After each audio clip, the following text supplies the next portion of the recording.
Hello दोस्तों, नमस्कार। आप सभी का आपके यूट्यूब चैनल गौतम स्टडी अड्डा पे बहुत बहुत स्वागत है। तो दोस्तों, आज मैं आपके लिए कोशिका विज्ञान का पार्ट 2 लेकर के आ गया हूं। दोस्तों, पार्ट 1 तो आप लोग कल देख ही चुके होंगे। आज मैं आपके लिए कोशिका विज्ञान से संबंधित महत्वपूर्ण प्रश्न पार्ट 2 लेकर के आया हूँ।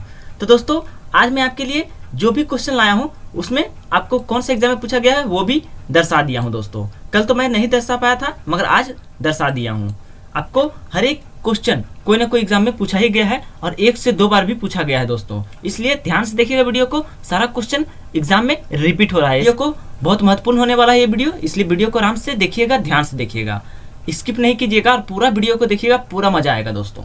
और अगर आप लोग को इस वीडियो का पीडीएफ चाहिए तो नीचे डिस्क्रिप्शन बॉक्स में पीडीएफ का लिंक दिया होगा, वहां जाकर के पीडीएफ को डाउनलोड कर लीजिएगा। चलिए देर न करते हुए आज की क्लास को स्टार्ट करते हैं और क्वेश्चन नंबर 50 तक तो कल हो गया था, 51 से स्टार्ट करते हैं।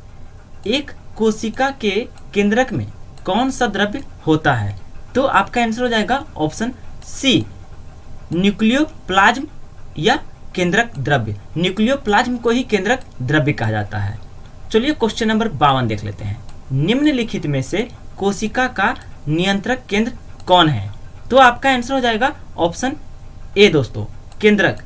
केंद्रक जो होता है कोशिका का नियंत्रक केंद्र होता है। चलिए नेक्स्ट क्वेश्चन देख लेते हैं दोस्तों। और ये देखिए दोस्तों, क्वेश्चन नंबर 51 जो है एसएससी सीपीओ 2017 में पूछा गया था और ये एसएससी सीएचएसएल 2016 में पूछा गया था।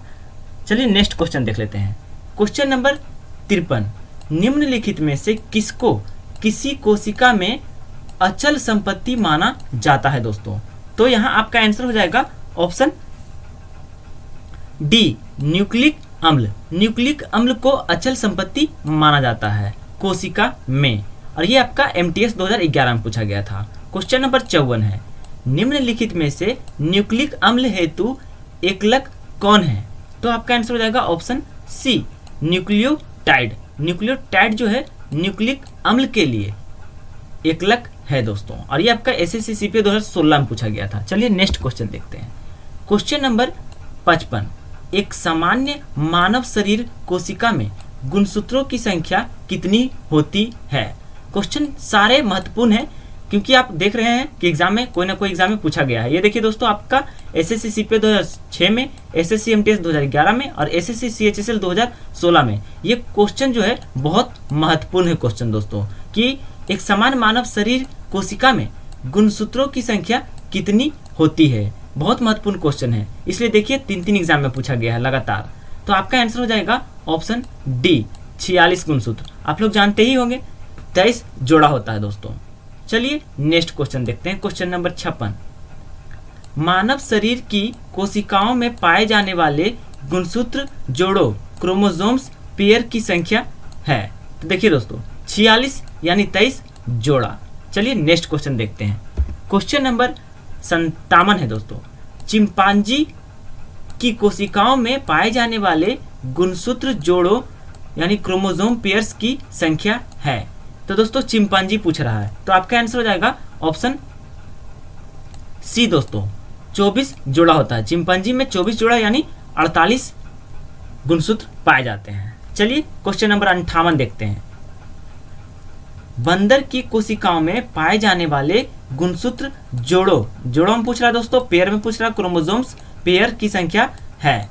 तो आपका आंसर हो जाएगा बंदर दोस्तों, तो आपका आंसर हो जाएगा ऑप्शन ए, 21 यानी 21 दोस्तों। 21 जोड़ा होता है बंदर में, यानी 42 गुणसूत्र होते हैं टोटल। चलिए क्वेश्चन नंबर 59 देख लेते हैं। डीएनए का पूर्ण रूप डैश होता है? तो आपका आंसर क्या हो जाएगा? ये तो आप लोग आराम से जानते होंगे, तो आपका आंसर हो जाएगा ऑप्शन डी दोस्तों, डीऑक्सीराइबो न्यूक्लिक एसिड। डीएनए का फुल फॉर्म होता है, जो कि एसएससी सीएचएसएल 2016 में और एसएससी सीएचएसएल 2017 में पूछा गया था लगातार दोनों साल दोस्तों। 2016 में एसएससी सीएचएसएल में, 2017 में सीजीएल में। क्वेश्चन नंबर 60 देखते हैं। डीएनए की द्विसूत्री या द्विकुंडलिनी संरचना का पता लगाया था? किसने पता लगाया था डीएनए का द्विसूत्री संरचना का?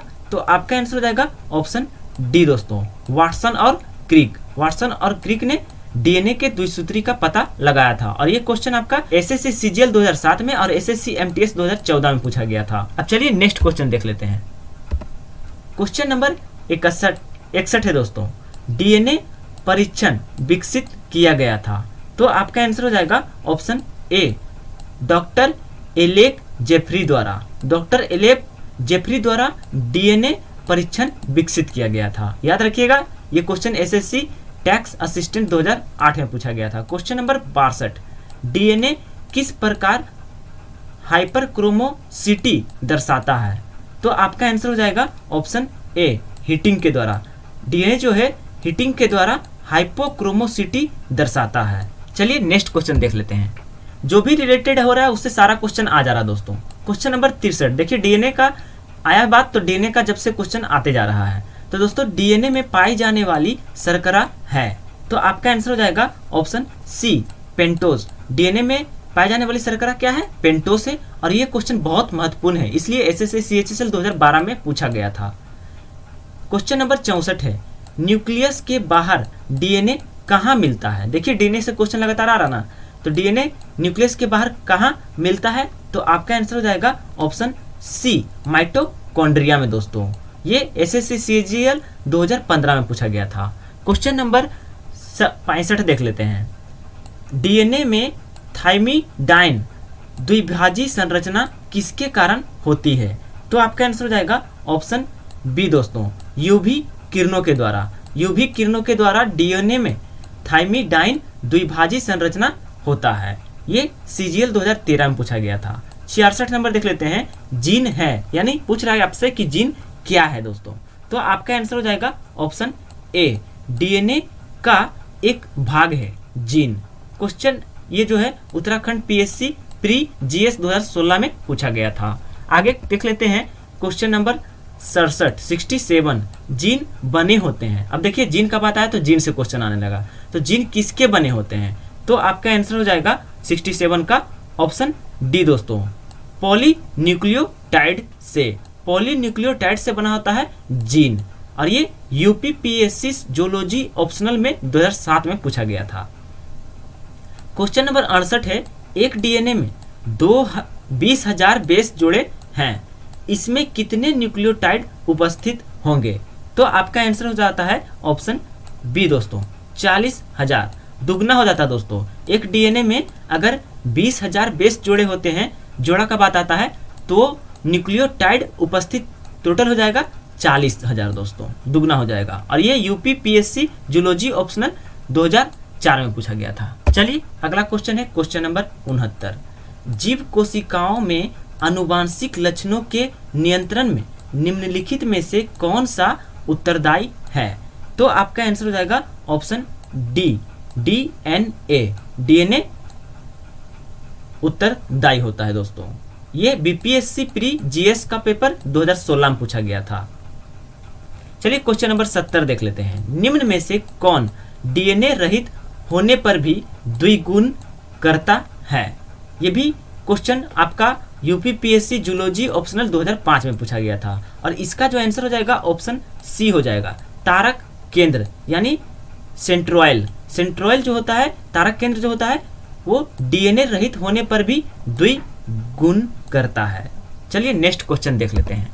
क्वेश्चन नंबर 71 है, एचआईवी द्वारा उत्पन्न एंजाइम है जो पोषी कोशिकाओं के डीएनए के भीतर एचआईवी के डीएनए को संगठित करता है। तो आपका आंसर हो जाएगा ऑप्शन सी, एंटीग्रेज। क्वेश्चन एसएससी सीजीएल 2015 में पूछा गया था। चलिए 72 नंबर देख लेते हैं, आरएनए। अब देखिए दोस्तों आरएनए का बात आ गया, तो आरएनए एक बहुलक अणु है, इसका पूर्ण रूप क्या है? पूर्ण रूप डीएनए से भी स्टार्ट हुआ था, डाई राइबो न्यूक्लिक एसिड, और इसका आ गया आरएनए दोस्तों। तो आरएनए जो है एक बहुलक अणु है, इसका पूर्ण रूप क्या है?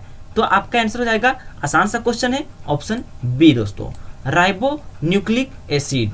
क्वेश्चन एसएससी सीजीएल 2017 और सीएचएसएल 2016 में पूछा गया था। आइए अगला क्वेश्चन देख लेते हैं।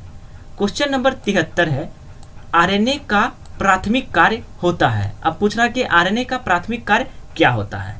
तो यहाँ आपका आंसर हो जाएगा ऑप्शन बी दोस्तों, प्रोटीन संश्लेषण आप लोग जानते ही होंगे, बहुत आसान क्वेश्चन है जो कि एसएससी सीएचएसएल 2016 में पूछा गया था। देखिए दोस्तों, सारा आपका कोई ना कोई एग्जाम में पूछा ही गया है, इसलिए ये वीडियो जो है बहुत महत्वपूर्ण होने वाला है। आराम से देखिए, बहुत मजा आएगा दोस्तों।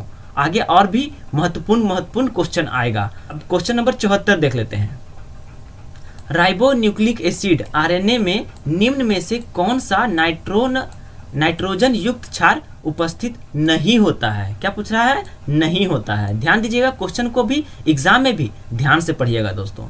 तो यहाँ आपका आंसर हो जाएगा ऑप्शन सी, थाइमिन। थाइमिन जो है उपस्थित नहीं होता है आरएनए में, और ये एसएससी सीपीयू 2016 में पूछा गया था। क्वेश्चन नंबर 75 यानी 75 देख लेते हैं दोस्तों। तो आरएनए में थाइमिन के स्थान पर कौन सा बेस होता है? थाइमिन तो नहीं होता है, मगर थाइमिन के स्थान पर कौन सा बेस होता है ये पूछ रहा है आरएनए में। तो आपका आंसर हो जाएगा ऑप्शन सी, यूरेसिल होता है। थाइमिन के स्थान पर यूरेसिल होता है दोस्तों। ये एसएससी एमटीएस 2013 में पूछा गया था। चलिए क्वेश्चन नंबर 76 देख लेते हैं। राइबोजाइम्स होते हैं, तो आपका आंसर हो जाएगा ऑप्शन बी दोस्तों, आरएनए। आरएनए जो होता है वो राइबोजाइम्स होते हैं, और ये Jharkhand PSC pre GS first में 2016 में पूछा गया था। आइए नेक्स्ट क्वेश्चन देख लेते हैं। क्वेश्चन नंबर 77 है, क्रोमोसोम में पाया जाता है। क्या पाया जाता है क्रोमोसोम में? बहुत महत्वपूर्ण क्वेश्चन है ये दोस्तों, ये वीवीआई क्वेश्चन है मेरे तरफ से, ध्यान दीजिएगा। तो दोस्तों क्रोमोसोम में क्या पाया जाता है? तो आपका आंसर हो जाएगा ऑप्शन डी दोस्तों, डीएनए, आरएनए, हिस्टोन और नॉन हिस्टोन, चारों चीज पाया जाता है दोस्तों क्रोमोसोम में। और ये यूपीपीएससी का क्वेश्चन है दोस्तों, 1994 का। चलिए क्वेश्चन नंबर 78 देख लेते हैं। निम्नलिखित में से कौन सी कोशिका प्रतिरक्षी पैदा करती है? ये भी क्वेश्चन बहुत महत्वपूर्ण है। तो आपका आंसर हो जाएगा ऑप्शन डी दोस्तों, लसीकानु, जिसे लिम्फोसाइट कहा जाता है, ये कोशिका प्रतिरक्षी पैदा करती है। चलिए, ये एसएससी सीजीएल 2004 में पूछा गया था, इसलिए महत्वपूर्ण है। चलिए नेक्स्ट क्वेश्चन है क्वेश्चन नंबर 79 दोस्तों। जन्म के बाद मानव के किस ऊतक में कोई कोशिका विभाजन नहीं होता है? तो आपका आंसर हो जाएगा ऑप्शन बी दोस्तों, तंत्रिका में, तंत्रिका कोशिका में। तंत्रिका कोशिका में जन्म के बाद कोई विभाजन नहीं होता है, और ये एसएससी सीजीएल 2004 और एसएससी सीजीएल 2011 में पूछा गया था, रिपीट हुआ। चलिए क्वेश्चन नंबर 80 देख लेते हैं। तंत्रिका कोशिका का देखिए बात आ गई, तब तंत्रिका कोशिका से क्वेश्चन आ गया।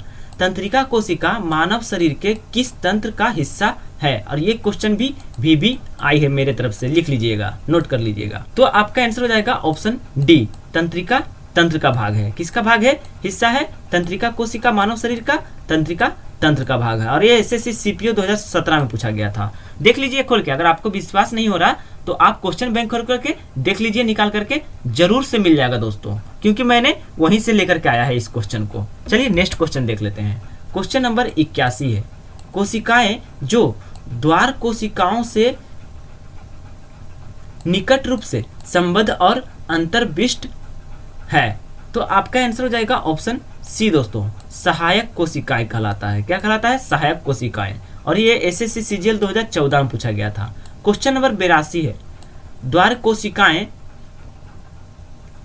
डैश को घेरते हैं। तो दोस्तों द्वार कोशिकाएं किसको घेरते हैं? तो आपका आंसर हो जाएगा 82 का ऑप्शन बी दोस्तों, रंध्र। रंध्र को घेरे रहता है द्वार कोशिकाएं, और सीपीयू 2017 में पूछा गया है ये क्वेश्चन। चलिए अगला क्वेश्चन देख लेते हैं।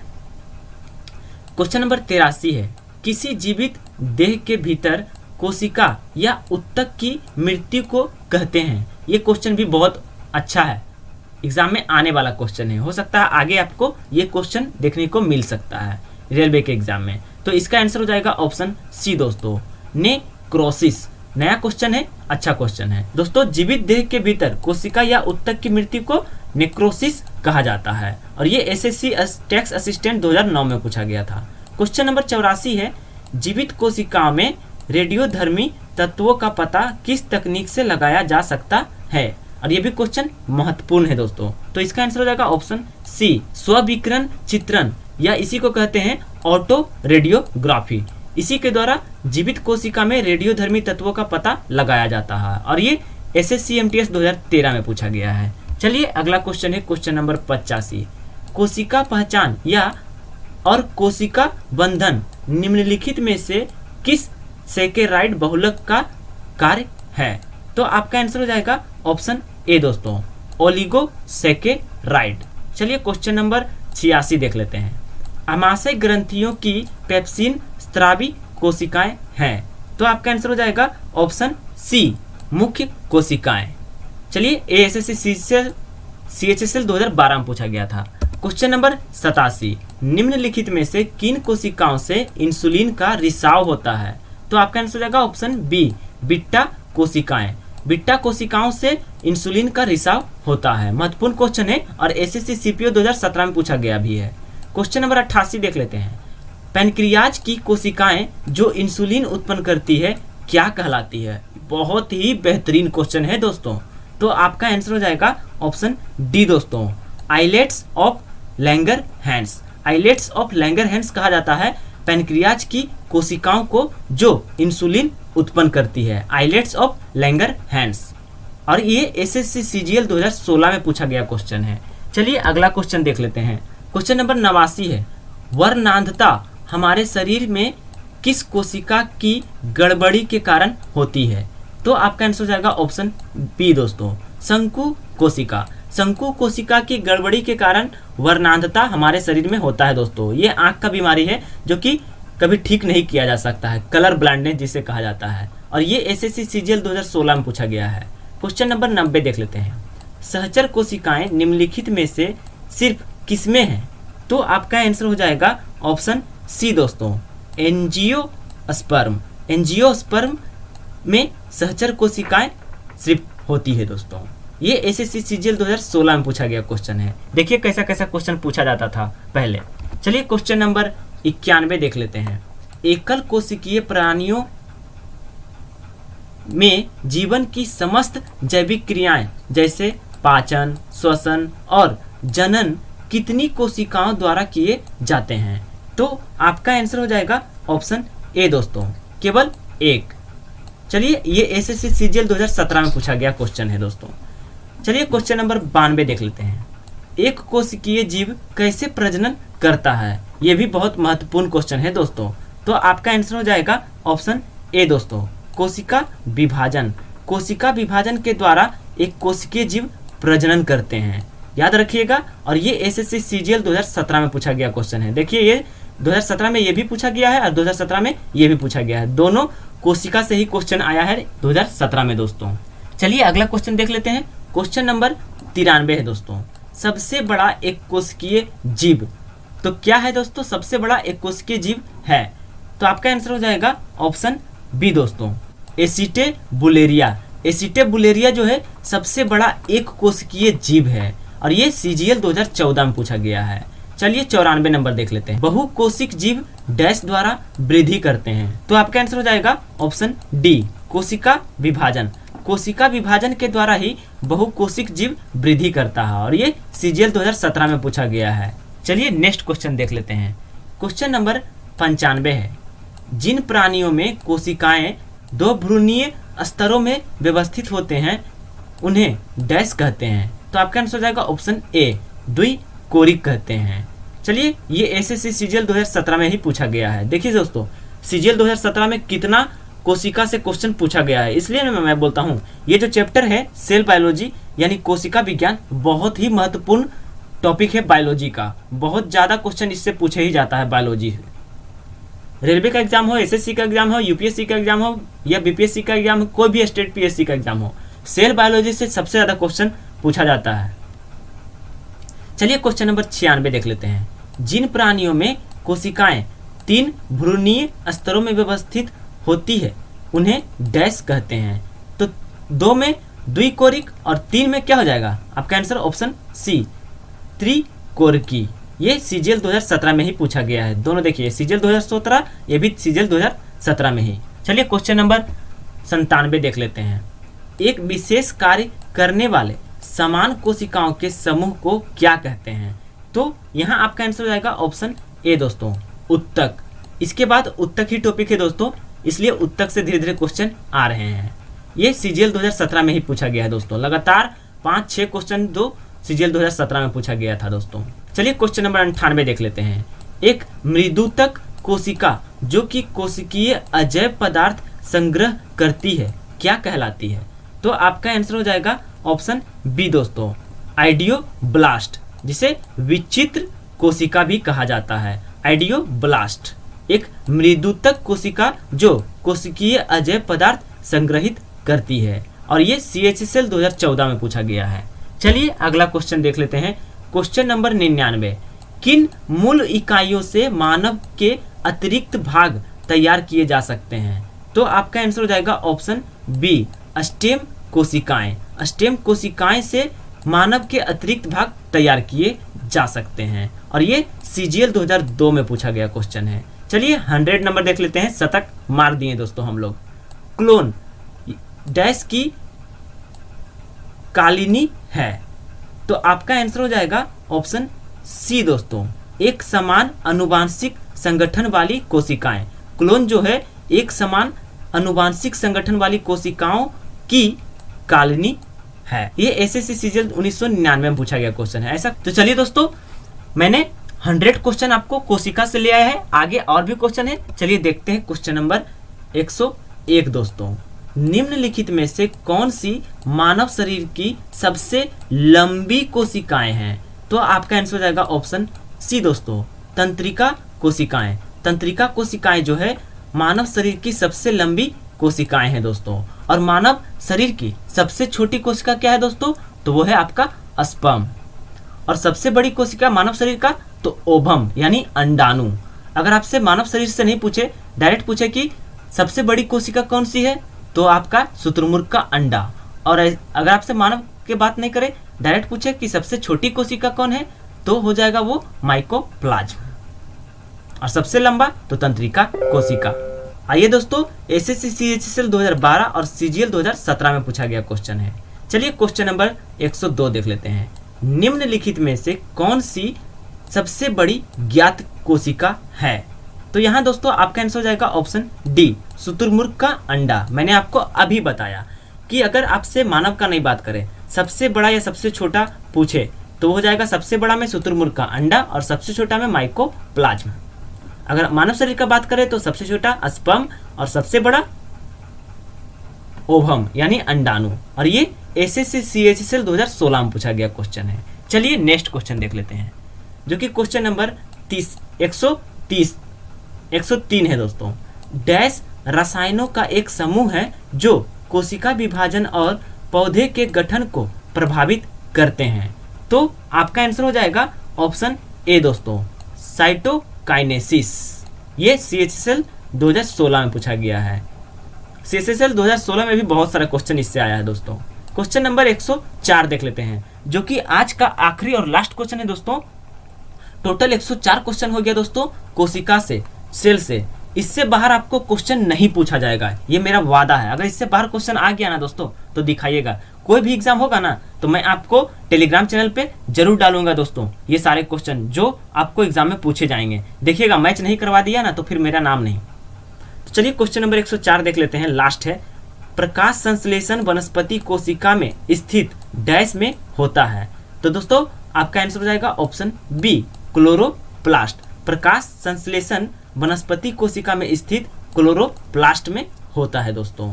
और ये SSC CHSL 2016 में ही पूछा गया है। तो चलिए दोस्तों, यहाँ आपका कोशिका समाप्त हो जाता है। पार्ट 3 नहीं आने वाला है, पार्ट 2 तक समाप्त हो गया। आपको वीडियो कैसा लगा, मजा आया कि नहीं आया, कमेंट बॉक्स में जरूर बताइएगा। पार्ट 1 और पार्ट 2 अगर आप दोनों देखे हैं तो जरूर आपको अच्छा लगा होगा। कमेंट बॉक्स में बताइएगा कि कैसा लगा।